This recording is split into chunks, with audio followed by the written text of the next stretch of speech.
Hello, नमस्ते, सलाम। स्वागत है आपका आपके अपने चैनल मुस्कान सिंह रवि पे। आज की कहानी है घमंडी सास की घमंडी बहू।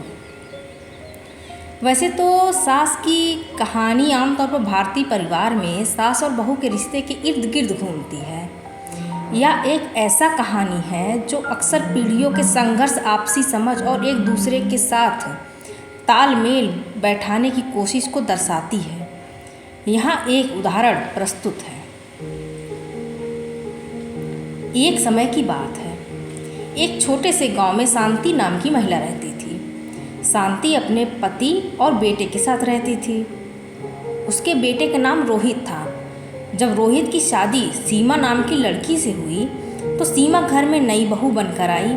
शुरू में शांति और सीमा के बीच अच्छे संबंध थे, लेकिन धीरे धीरे छोटे छोटे मुद्दों को लेकर उनके बीच तनाव बढ़ने लगा। शांति को लगता था कि सीमा घर के काम ठीक से नहीं करती, जबकि सीमा को लगता था कि शांति उसे कभी भी कुछ सही करने नहीं देती। एक दिन जब तनाव अपने चरम पर था, रोहित ने अपनी माँ को और पत्नी को एक साथ बिठाया और उनसे खुल के बात करने की कोशिश की। रोहित ने कहा, माँ, सीमा भी इस घर का हिस्सा है और उसे भी अपनी जगह बनाने का मौका मिलना चाहिए।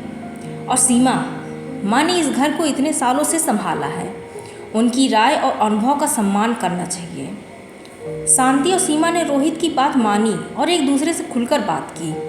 उन्होंने अपने अपने दृष्टिकोण साझा किए और एक दूसरे की भावनाओं को समझने की कोशिश की। धीरे धीरे वे एक दूसरे के साथ तालमेल बैठाने लगे और उनके बीच का तनाव कम होने लगा। समय के साथ शांति ने सीमा को अपनी बेटी की तरह मान लिया और सीमा ने भी शांति को अपनी माँ की तरह सम्मान देने लगी। उन्होंने मिलकर घर के कामकाज और जिम्मेदारियों को बांट लिया। इस तरह सास और बहू के बीच का रिश्ता प्यार और समझदारी से भर गया।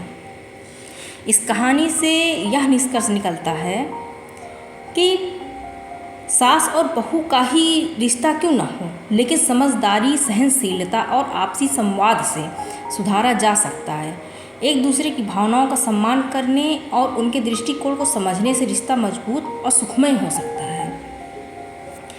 यदि आपको मेरी कहानी पसंद आई हो तो मेरे चैनल को लाइक, शेयर एंड सब्सक्राइब करें। ऐसी ही और कहानियाँ मिलती रहेंगी हमारे चैनल पे। सुनने के लिए धन्यवाद।